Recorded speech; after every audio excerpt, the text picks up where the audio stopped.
यशस्वी भव।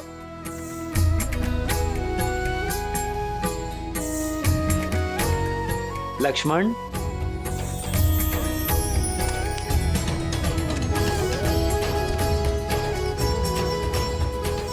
भरत,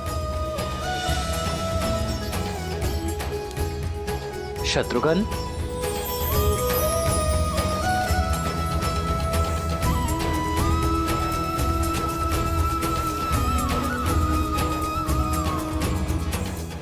यशस्वी भव।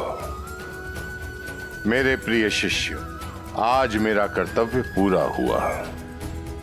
तुम सबकी शिक्षा संपूर्ण होती है, किंतु सदा स्मरण रखना, जीवन से सीखने की प्रक्रिया का कभी अंत नहीं होता। जी आचार्य।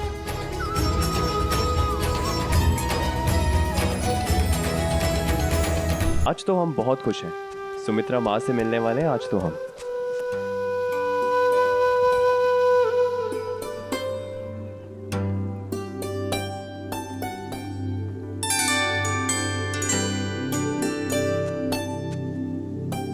लक्ष्मण, घर जाने के प्रबंध हो गए? जी गुरुदेव। भरत,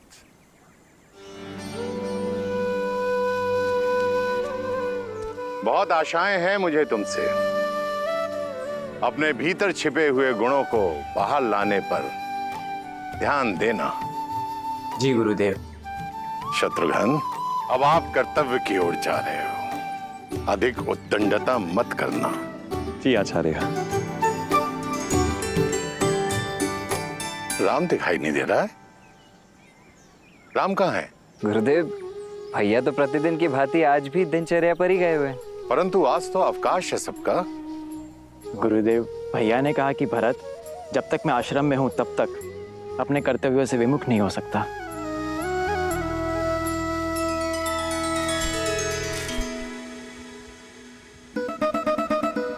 अब खा भी लो नंदिनी।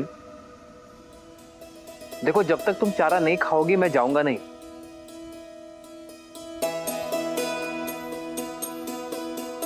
नंदिनी, इस आश्रम में मेरी माताएं नहीं थी। तुमने मुझे स्नेह दिया और मैं भी तुमसे उतना ही प्रेम करता हूं।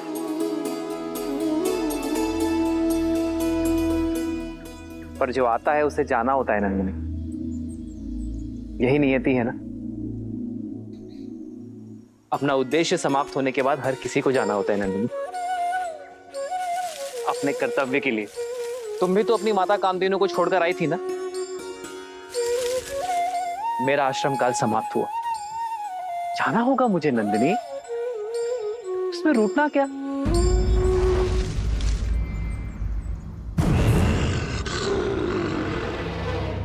मैं आता रहूंगा तुमसे मिलने। देखो, अब मौन होकर चारा खा लो और कल से कोई और आएगा तुम्हें खिलाने तो शांति से खाना। देखो नंदिनी, अगर तुमने चारा नहीं खाया तो मैं रूठ जाऊंगा, चला जाऊंगा मैं यहां से। नंदिनी, मैं सत्य कह रहा हूं, मैं चला जाऊंगा। ठीक है, मैं चला।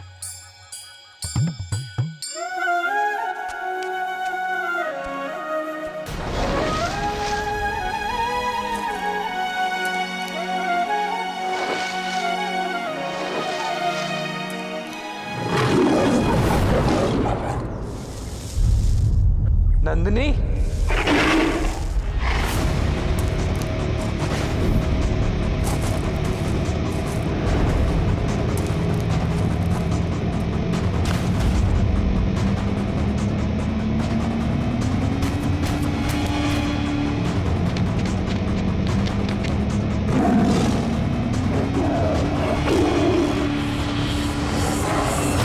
छोड़ दो नंदिनी को।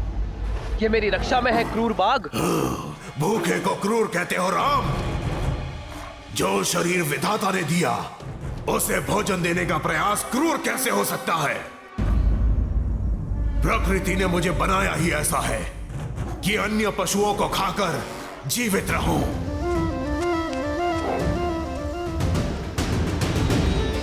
मैं अपने गुरु और मां कामधेनु के प्रति उत्तरदायी हूं। मेरे धर्म के आड़े मत आना, अन्यथा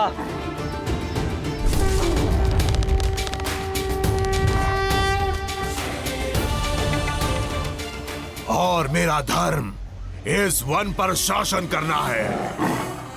यदि तुम इससे मुझसे छीनकर मुझे भूख से तड़पता छोड़ दोगे तो क्या यह धर्म होगा? बोलो राम, मुझसे मेरा भोजन छीनकर तुम एक अधर्म नहीं करोगे? अपना पेट भरना तुम्हारा धर्म है और नंदिनी की रक्षा करना मेरा धर्म। और जब दो लोगों का धर्म आपस में टकराता है तो धर्म संकट होता है, और धर्म संकट का एक ही हल है, त्याग। त्याग? मैं अपने आहार का त्याग नहीं करने वाला। पर मैं कर सकता हूं। रघुकुल रीत सदा चली आई, प्राण जाए पर वचन न जाई। मैं नंदिनी के स्थान पर स्वयं को प्रस्तुत करता हूं।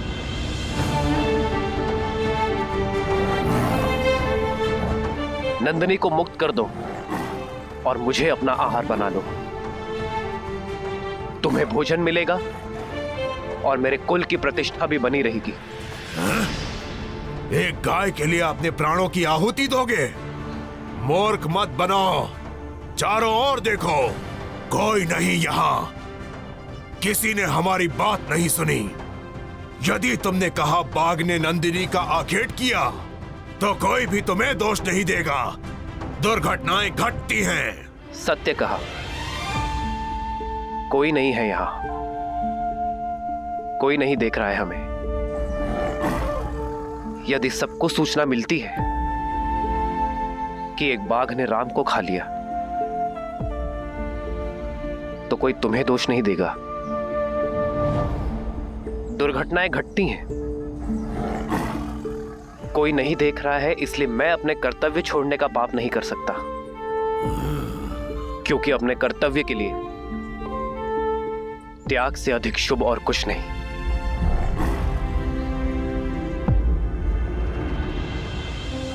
बना लो मुझे अपना आहार और छोड़ दो नंदिनी को।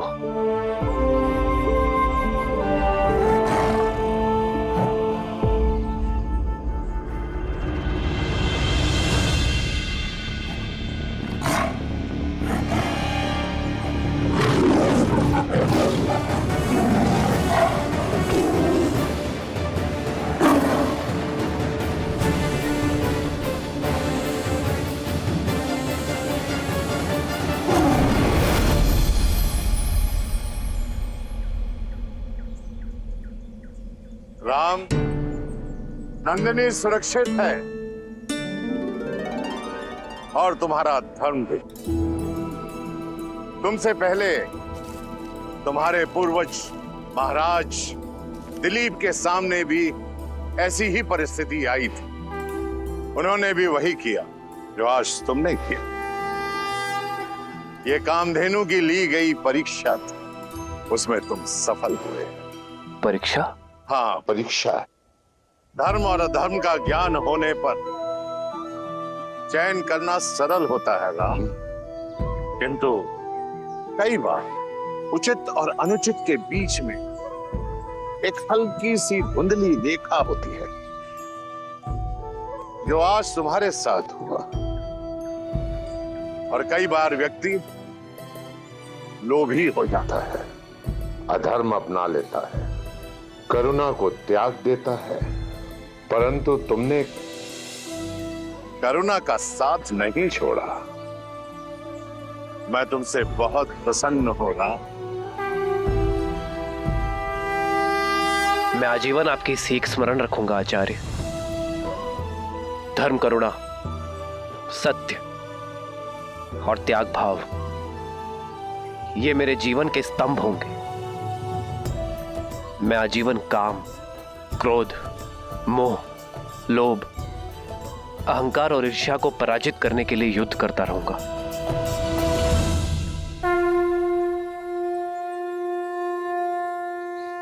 यशस्वी भव राम, यशस्वी भव। मेरे पास जो आया था वो प्रकाश की एक रेखा थी। मुझे गर्व है राम कि मैं धर्म का सूरज अयोध्या भेज रहा हूं। जहां नारायण नर के रूप में भविष्य की यात्रा के लिए सज्ज हो रहे थे, वहीं रावण स्वयं को नर से सुरक्षित करने के लिए यमलोक की ओर बढ़ रहा था।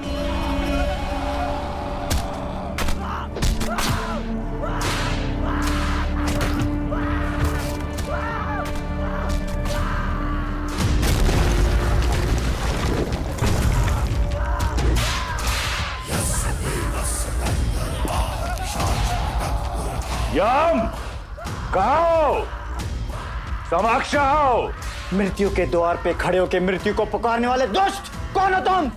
महाकाल का एक भक्त, काल के देव का काल।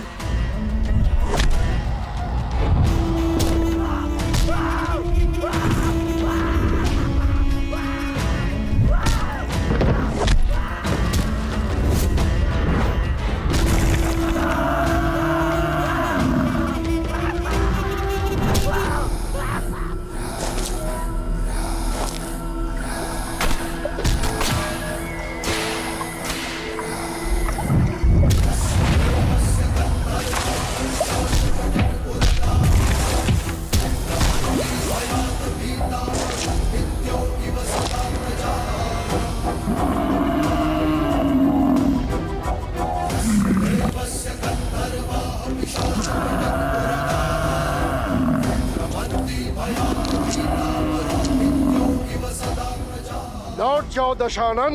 आ गए हम। मुझे लगा था कुबेर की भांति भाग जाओगे। यक्ष और यम में यही अंतर है।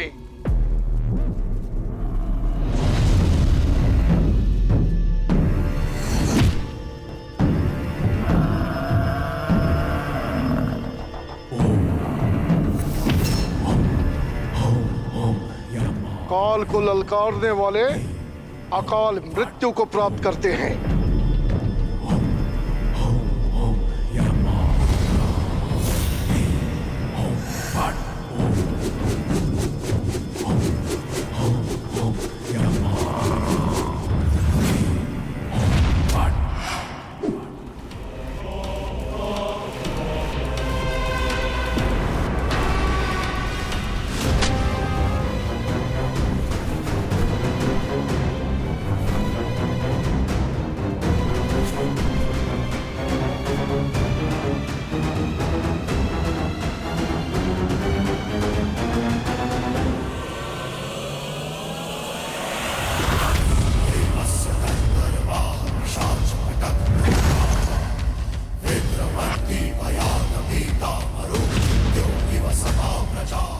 और महाकाल का वो भक्त जिसे स्वयं महादेव का आशीर्वाद प्राप्त हो, उससे काल को भयभीत होना चाहिए।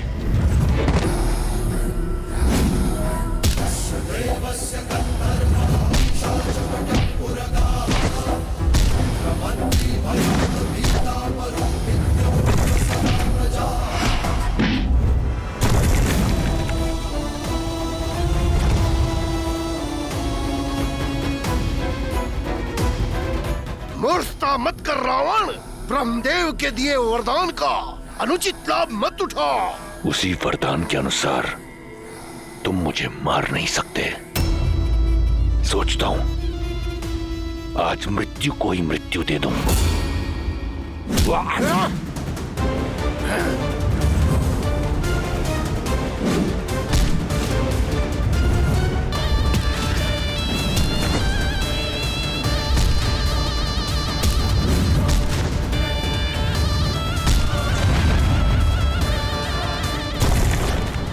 यम, सावधान।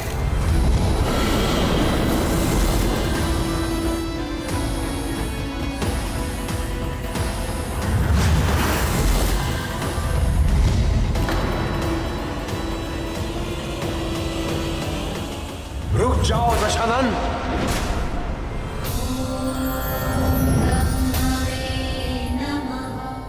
आप धर्मराज है यम, भूल गए इसकी मृत्यु आपके हाथों नहीं है। और रावण तुम मृत्यु को नहीं मार सकते, फिर भी यहां आए, चाहते क्या हो? बस इतना। मैं सबसे अभय हूं, परंतु नर से नहीं। वही अभय लेने आया हूं, अमृत। अमृत? अमृत नहीं मिल सकता, तुम अमृत के पात्र नहीं हो। जानता था। जाइए आप, परंतु मैं यहां से नहीं जाऊंगा।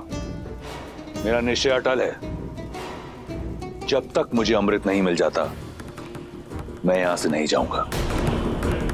तुम्हें अमृत पान कराने का अधिकार मुझे नहीं है रावण। वचन रहा, रावण का वचन। मैं उस अमृत का पान नहीं करूंगा। यदि मैंने ऐसा किया तो आप अपना वरदान निष्फल कर देना। जो अमृत असुर प्रयास से भी ना पा सके, मैं उसे पाना चाहता हूं, अपने पास सुरक्षित रखना चाहता हूं। अब आपके समक्ष केवल दो ही मार्ग हैं। या तो आप इस असुर को वो कलश दे दें, या फिर यहां मैं यम को व्यस्त रखकर सबको अमर कर दूं।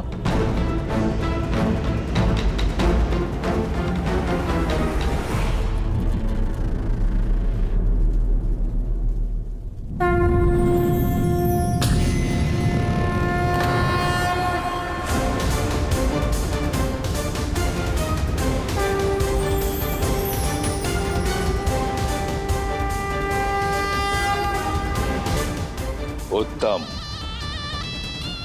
अति उत्तम। वचन रहा,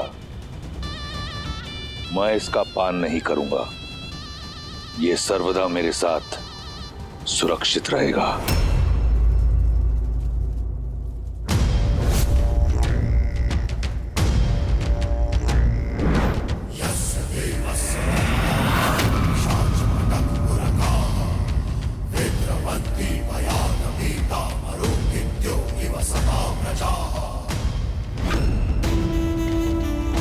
नर का अभय नहीं दिया था ना ब्रह्मदेव? अब देखो, नर ले आओ या कोई और जाति उत्पन्न करो, जैसे ही मुझ पर प्रहार होगा ये कलश टूटकर इसका अमृत मेरे लहू के साथ मिल जाएगा। इस तरह मेरा वचन भी नहीं टूटेगा। अब रावण का कोई तोड़ नहीं।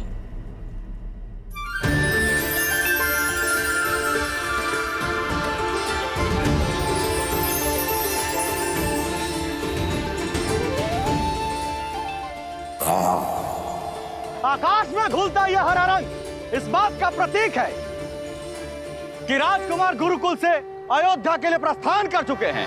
श्री रामचंद्र की जय, श्री रामचंद्र की जय, श्री रामचंद्र की जय, श्री रामचंद्र की जय।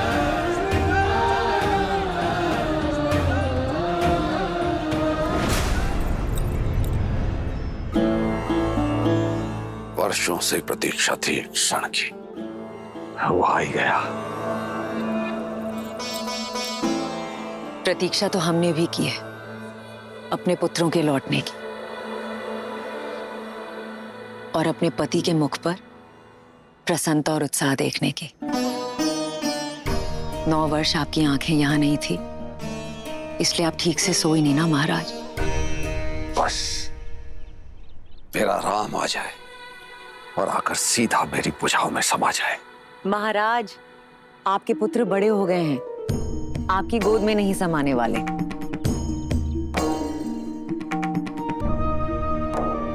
हम तो ये भी नहीं जानते कि हमारे पुत्र दिखते कैसे हैं महाराज। ये निर्दयी समय कितने वेग से दौड़ता है ना। अपने नन्हे मुन्ने आंखों के तारे भेजे थे हमने गुरुकुल, और आज जो लौट कर आ रहे हैं वो अयोध्या की प्रजा की आंखों के सूर्य हैं। कितनी आशाएं, कितने दैत्व बंधे हैं राम से। आज के पश्चात राम का जीवन सदैव के लिए बदलने वाला है।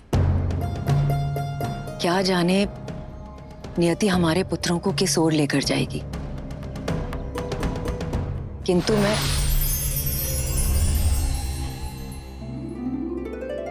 महाराज, इस रंग का क्या अर्थ है?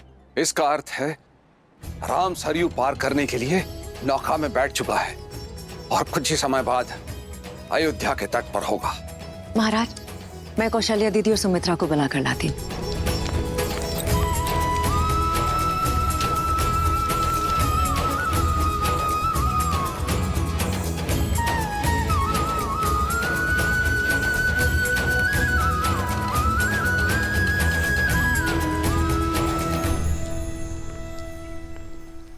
क्या हुआ महारानी? ऐसा क्यों प्रतीत हो रहा है कि आप किसी बात को लेकर चिंतित हैं? देवी गार्गी ने जो कहा वो सुनने के बाद एक माँ चिंतित कैसे ना हो महाराज। आप देवी गार्गी की कही हुई बात को इतनी गंभीरता से क्यों ले रही है महारानी सुनैना? हो सकता है उन्होंने जो कुछ कहा हो हंसी ठिठुल्ली में कहा। हाँ, पर उन्होंने जो भी कहा सच ही तो कहा है ना महाराज। और वो बात कहीं ना कहीं मेरे मन में अटक गई है। क्या सीता के लिए योग्य वर मिल पाएगा? अवश्य मिले। ऐसे क्यों कह रही हैं आप? हमारी पुत्री तो असाधारण है। इसी बात की तो चिंता है महाराज कि हमारी पुत्री असाधारण है। नदी कितनी भी बेगवती क्यों ना हो, यदि उसे उचित मार्ग ना मिले तो वो सागर तक ना पहुंचकर बीच में ही कहीं खो जाती है। हमें सीता के लिए उचित वर ढूंढना प्रारंभ कर देना चाहिए महाराज। किंतु उससे पूर्व हमारे लिए यह जानना आवश्यक है कि विवाह के लिए हमारी पुत्री सीता सर विवाह योग्य जो हो गई हो तो। विवाह के विषय में मैंने सोचा नहीं है माता गार्गी, पर यदि कन्या आत्मनिर्भर हो, सबल और योग्य हो, तो क्या उसे सच में विवाह नहीं करना चाहिए? यदि हम संसार के दृष्टिकोण को छोड़ दें तो मेरे विचार से अगर एक व्यक्ति को ज्ञान प्राप्त करना है, स्वयं का विकास करना है और संसार के निर्माण में श्रेष्ठ कदम उठाने हैं, तो उसका ब्रह्मचारिणी रहना ही सर्वश्रेष्ठ है। अच्छा माता, तो फिर संसार रचने वाले ब्रह्मा अविवाहित नहीं है? वो देव है, मैं मनुष्यों की बात कर रही हूँ सीता। मनुष्य का प्रेम दूर से तो एक सुंदर पुष्प की तरह दिखता है, लेकिन निकट जाने पर वो कांटे की तरह चुभ जाता है। विवाह एक बेड़ी है, विशेषकर स्त्रियों के लिए। क्या तुम अपना अस्तित्व भूलकर किसी की दास्ता स्वीकार करने के लिए सज्ज हो? क्या तुम ऐसा जीवन जीने के लिए सज्ज हो जिसमें तुम्हारे सपने तो चूर चूर हो जाएंगे, किंतु तुम्हारे पति का सपना तुम्हारे जीवन का सत्य होगा। उसकी इच्छा तुम्हारी इच्छा होगी।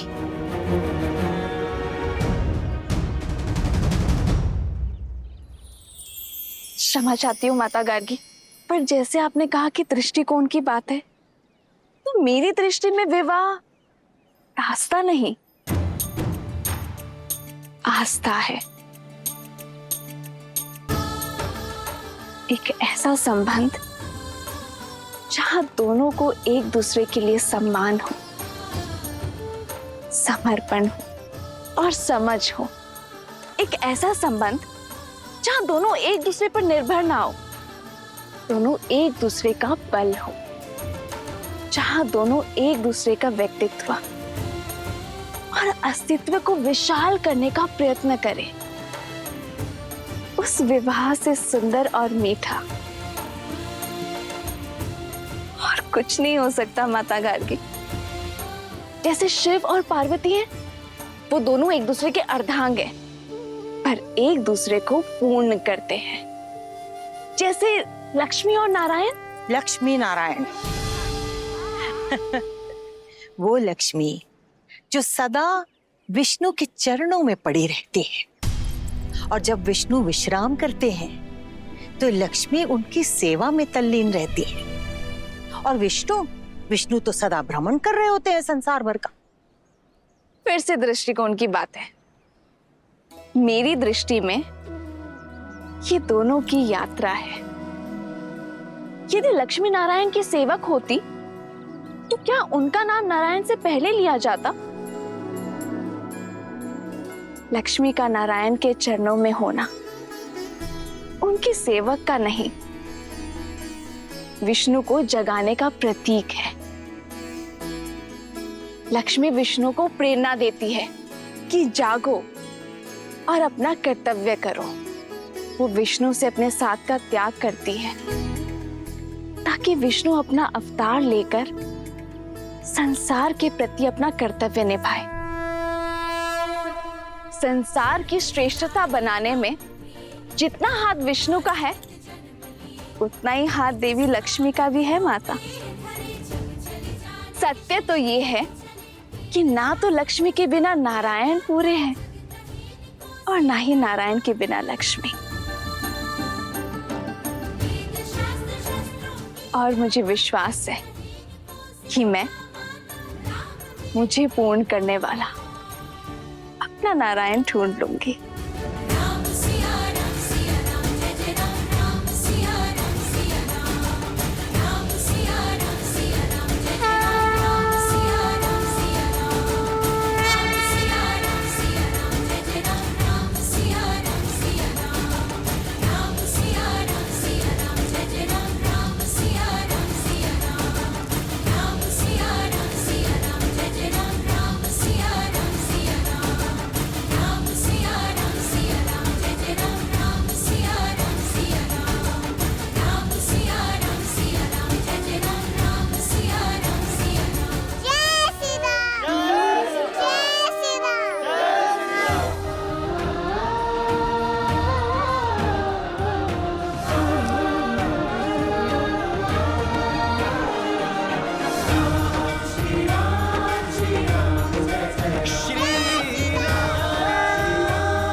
भैया रथ पे चलते हैं। रथ में चले तो अयोध्या के सामीप्य का आनंद कैसे मिलेगा शत्रुघ्न? राम भैया केवल माता पिता के नहीं, तो सर्वप्रथम अयोध्या के हैं, अपनी प्रजा के हैं। आइए भैया, चलिए भैया। श्री रामचंद्र की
सब भाई थकत हो ही सब लोग लुगाई।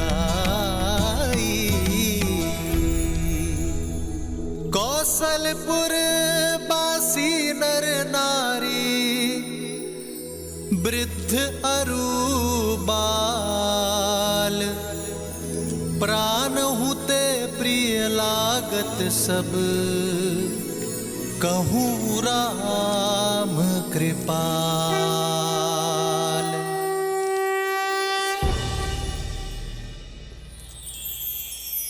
श्री रामचंद्र की, श्री रामचंद्र की।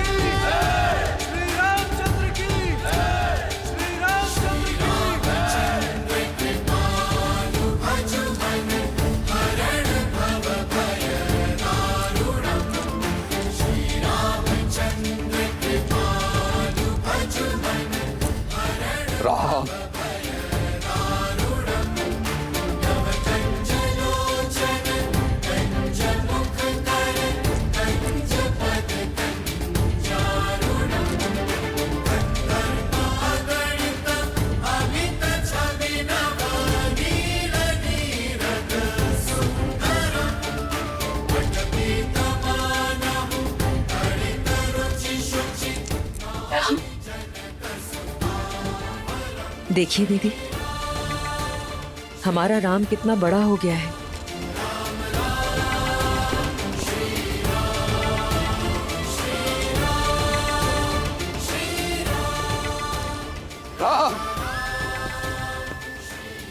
महाराज, रहने दो सुमित्रा, आज इन्हें मत रोको।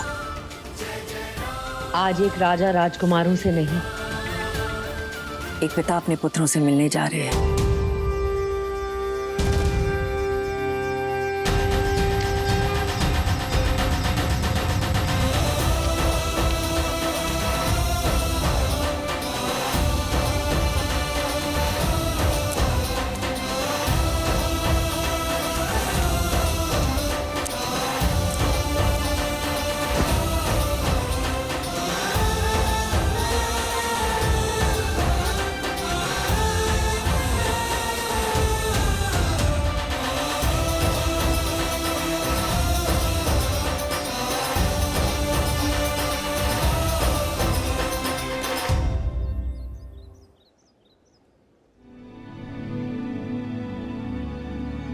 राम, कैसे बताऊं तुम्हें, तुम्हारे बिना एक एक पल किस प्रकार बिताए हैं मैंने। अंततः तुम आ ही गए राम। राम,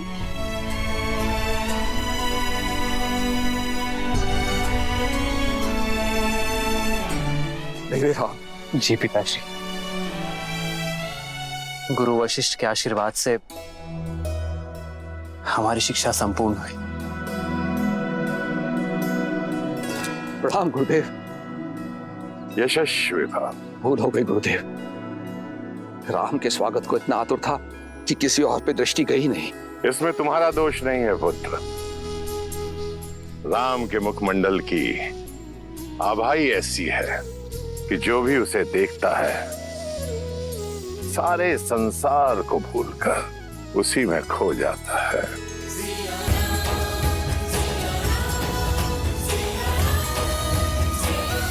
श्री रामचंद्र की, श्री रामचंद्र की, श्री रामचंद्र की, श्री रामचंद्र की, श्री रामचंद्र की। अयोध्या वासियों, आपका राजकुमार लौट आया है, मेरा पुत्र रामचंद्र। श्री रामचंद्र की, श्री रामचंद्र की। राजकुमार। पिताश्री, मेरे भाई भी आपसे आशीर्वाद की प्रतीक्षा में है। मेरा पुत्र लक्ष्मण, आयुष्मान भव।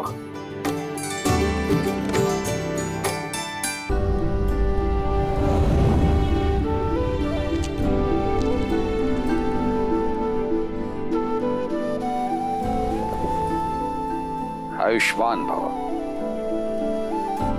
पिताश्री, भरत। मेरे प्रिय भरत,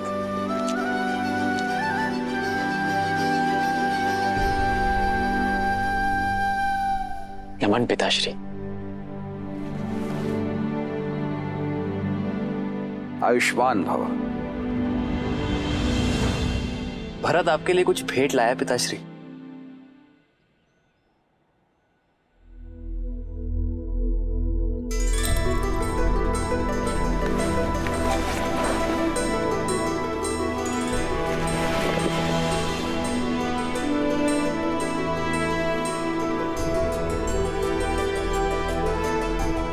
क्या मैं कभी ऐसा भी दिखता था? जब हमने गुरुकुल के लिए प्रस्थान किया था तब अयोध्या से आपकी यही छवि हम सब अपने साथ मन में लेकर चले थे पिताश्री। देखिए, भरत ने उसे कैसे जीवंत कर दिया। मेरे पुत्र में इतनी अद्भुत प्रतिभा है, ये तो मुझे ज्ञात ही नहीं था। आशा करता हूं बाण भी उतने ही वेग से चलाते होंगे। जी पिताश्री। आइए राजसभा में चलते हैं। समस्त मंत्रिमंडल और सभासद अपने राजकुमारों की प्रतीक्षा कर रहे हैं। चलिए। पिताश्री, अगर आज्ञा हो तो पहले हम माताओं से मिल लें।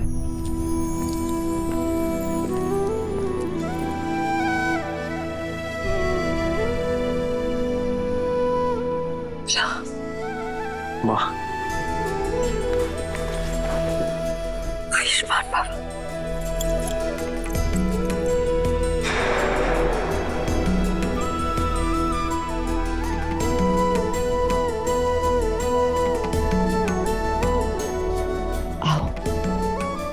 देखिए मेरा राम कितना बड़ा हो गया है।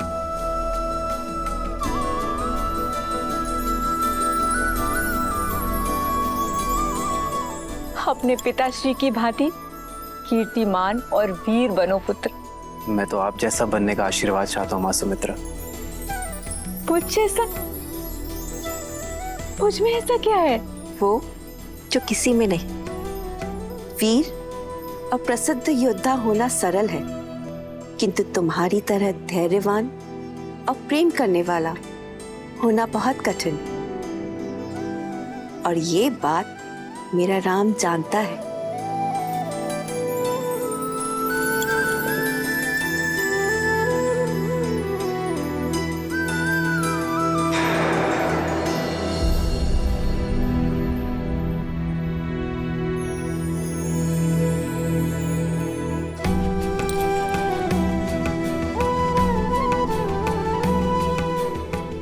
माँ,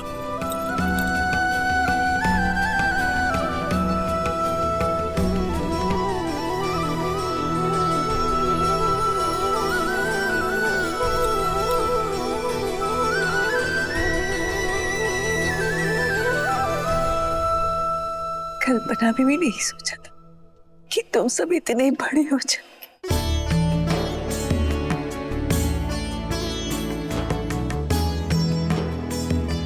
हमने अपने नन्हे नन्हे पुत्र गुरुकुल भेजे थे और देखिए सब इतने बड़े होकर लौटे हैं। सोचा था जैसे नन्हे मुन्ने भेजे थे वैसे ही वापस आएंगे।